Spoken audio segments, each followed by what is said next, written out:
Hey everybody, hope you're all doing well. My name is Steven and this is the Storytime channel. Today we have some malicious compliance stories and our first story of the day is by Garmstrong318, The Tribulations of Commuting by Bike, A Tale of Not Paying Attention. Before I begin, I need to make a couple of important points. 1. I'm on mobile, so excuse grammar and formatting.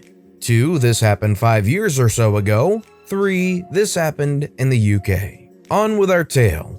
The company I had been working at brought in new rules, processes, and whatnot regarding business continuity, and as such, we all had to switch to laptops that had to be taken home with us.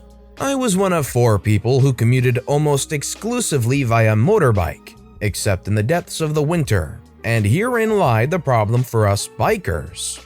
The rules they set up didn't include any provision for bikers, even the lycra louts. I was the first to speak to HR and the department organizing all this to ask about this. As all the rules said, the laptop had to be kept in the stowage area of the vehicle, i.e. the boot or trunk for you Yanks. However, bikes don't have this. Also, part of the terms and conditions of my insurance stated I cannot carry items over a certain size and or weight in a backpack while riding. Also, lithium batteries could not be carried this way, full stop. I actually checked and 4 of the last 5 insurance policies I have state this. HR responded with we have to abide by the rules and as such we must have relevant storage fitted to our bikes. However, the storage items themselves are company property and can't be used for personal things. Also, the company will pay for this to be done. Also, if you need to add insurances for carrying work items, you must obtain this and the company will reimburse you. If you don't do this and refuse to take your laptop home, you will face disciplinary until you do.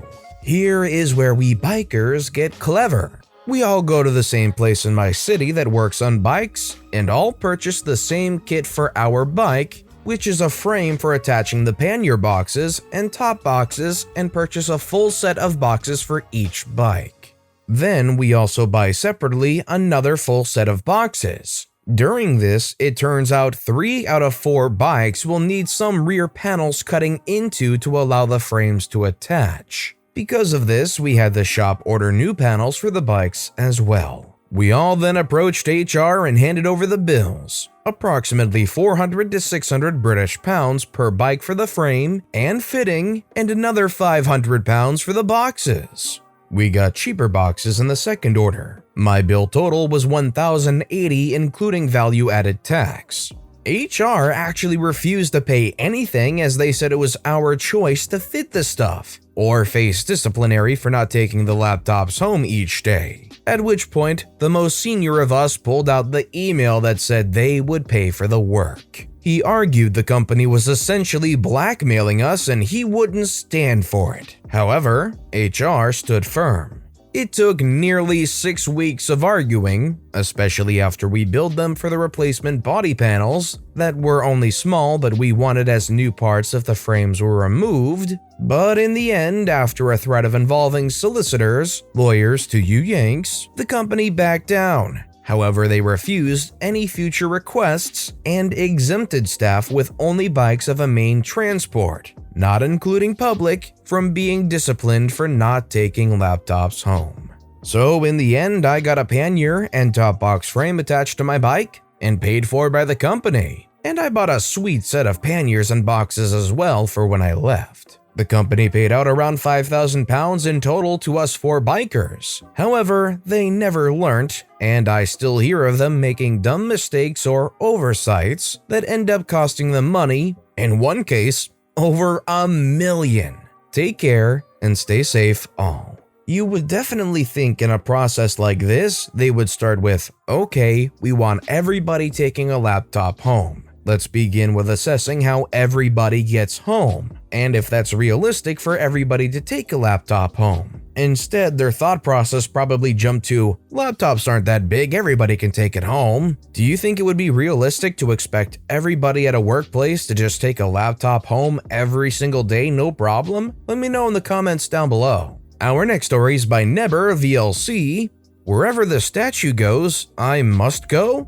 Sure thing. I have worked/collaborated some years with the police in my city, Valencia, Spain. And to this day, they still tell the tale of the funniest malicious compliance that was done by two officers in the late 80s/early 90s. There was a festivity where a statue was walked in a procession through the city center and ending in the port of Valencia, putting it in a ship in order to transport it to its original place. Two police officers were entrusted with escorting the statue with their motorbikes. The inspector who ordered it was said to be rude and said something in the lines of, "You better be glued to the statue. Wherever it goes, you two go with it." The service seemingly went okay for the police officers, but after some days, the police department received a call from the Port Authority informing that there were two police motorbikes parked several days inside the port. That was when the inspector realized what had happened. Cue the malicious compliance. As you may have already guessed, the police officers went inside the boat together with the statue.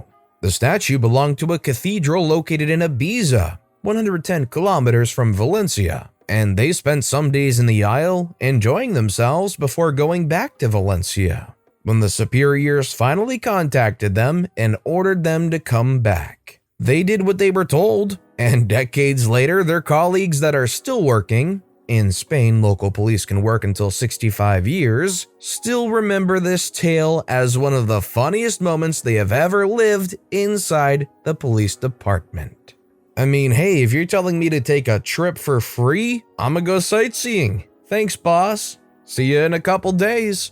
This next story is by Ansela Johnla.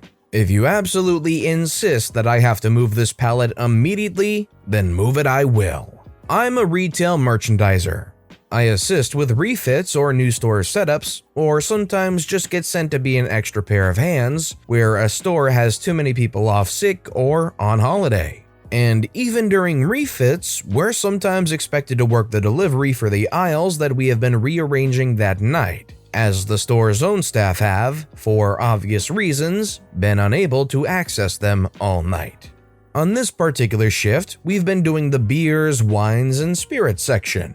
Now, this is the sort of shift where you're practically guaranteed to get some wastage. Bottle smash, can split, it's just accepted as the price of moving literally hundreds of them in the course of a single night. All you can do is hope you're not the one who goes home smelling like a brewery. We'd finished up the actual move and had started working the 6 pallets of delivery as well, but the store manager was fretting. He was starting to get very antsy about our chances of finishing up and clearing the floor before the store opened for the day, and his main concern was about how we were handling the overstocks.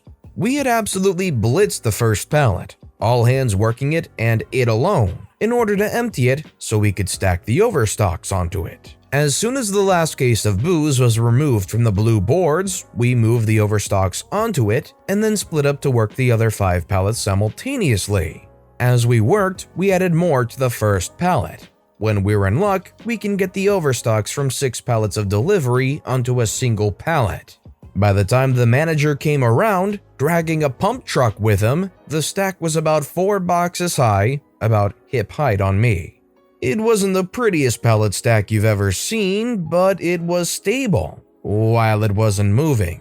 Someone had gone to fetch a roll of pallet wrap so we could move it safely, but that's the sort of thing that store staff tend to hide and guard jealously, so we knew he'd be gone a while. The manager says, "What's this pallet?" Someone says, "Delivery overs." Someone says, "Delivery overs. It needs to be off the floor." Someone else says, "Coworker has gone to get the shrink." "I want it gone now." Team leader says, "It's not safe to move without wrap." "You don't need that if it's stacked properly. Move it now." At that point, he shoved the handle of the pump truck at the closest person, which was me, and he stood back to make sure that we removed the pallet from the shop floor. Now, I'm not the best pump truck operator in the world. I have a lack of proprioception that extends to anything that I'm pushing, pulling, carrying, or steering. Normally, I wouldn't go anywhere near a pallet of glass bottles, but everyone else backed away. They knew what would happen if anyone jacked that pallet up and tried to move it. and they wanted no part of it. The manager obviously wanted it moving though, and it was his store. So I carefully got the forks under the pallet, no ramming it in for this baby, gently lifted it off the floor, and started moving as smoothly as I could. 1 step, 2 steps, 3 steps. Enter the slalom of bakery tables and fridges between alcohol and warehouse. I surprised myself by getting past the individual rolls table without incident, but when I started to maneuver around the cream cakes fridge, I heard the unmistakable sound of bottles smashing. I looked behind me to confirm it. A corner of the pallet had decided to acquaint itself with the linoleum-covered concrete floor.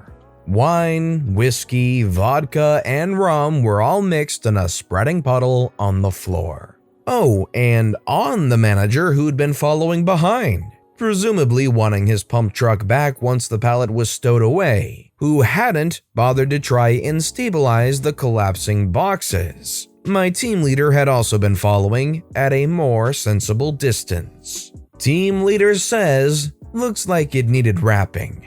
Safety first, man, especially when you're dealing with a bunch of glass and cans and whatnot. I'm willing to bet that was a pretty expensive mistake that the manager forced upon themselves. It was his store. And our final story of the day is by Dementation Revised. My timesheets aren't accurate enough? Alright then. Timesheets have become a battle at work in our relatively small but growing company. To wit, our timesheets serve two masters. On the one hand, they provide important information on where all of our efforts are going and who is being overworked. On the other, they form the basis of our billing to our clients.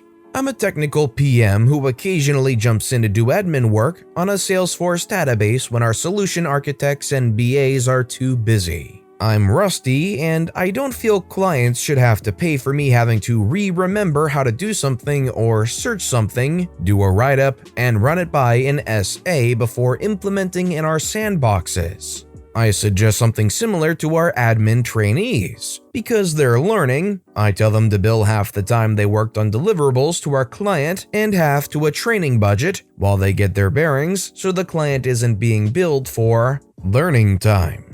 New management feels that as a result, our timesheets are inaccurate. Consequently, they now review my timesheets on a weekly basis, despite the fact that I only do it to save clients money. Fair enough, I suppose.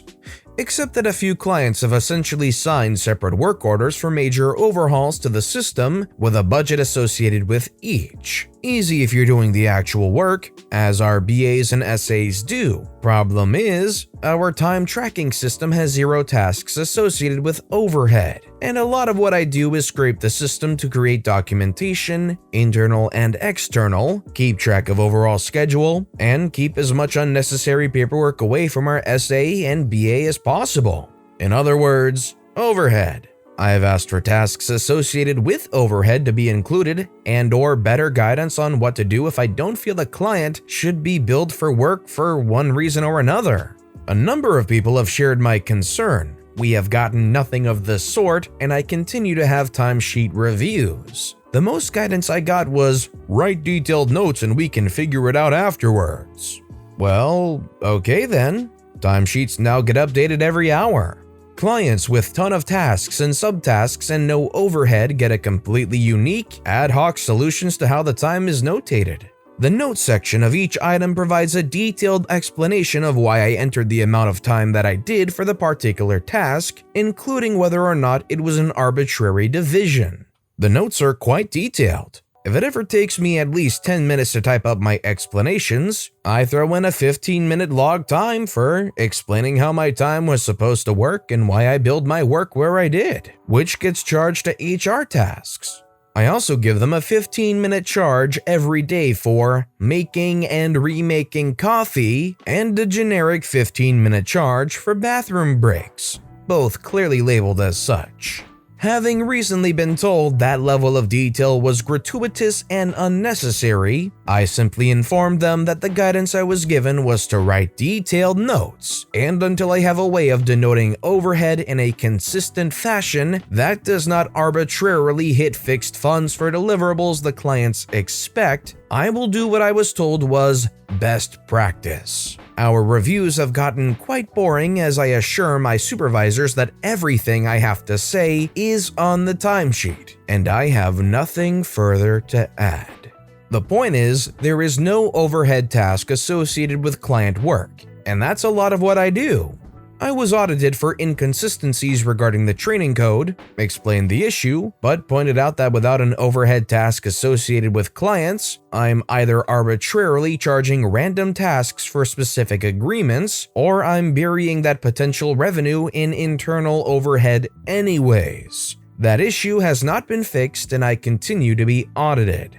Hence the malicious compliance. I'm not going to keep finding loosely associated tasks to stuff my time into, and then sit there at a meeting justifying why I arbitrarily cut up my time the way I did. It's in my absurdly detailed notes, which I wouldn't need if I just had an overhead task for a client. You want to take those hours and bill them? Be my guest. Don't eat the cost to remain competitive. I have no dog in that fight, but either give me the tools to accurately represent my time, or don't complain about my fiction. You know, sometimes it seems like the most simplest thing is something so hard for a corporation to do. I'm just going to assume that there's some kind of stickler along the line that's just completely not allowing anything to be kind of conformed to make things easier on anyone else because that's the way it is. But with that being said, that's all the time we have for today. So if you have a favorite story of the day, let me know which story and why in the comments down below. But besides that, if you enjoyed the video, please consider giving it a like, and if you haven't, subscribe and turn notifications on so you'll never miss an upcoming video. No matter what you do, whether it's just viewing the video, liking, subscribing, turning notifications on, I appreciate the heck out of it. Every little thing that you do helps the channel grow that much more, and I can't thank you enough for it. So until next time, I hope you all have a wonderful day, and I'll be right here next time on the Storytime channel.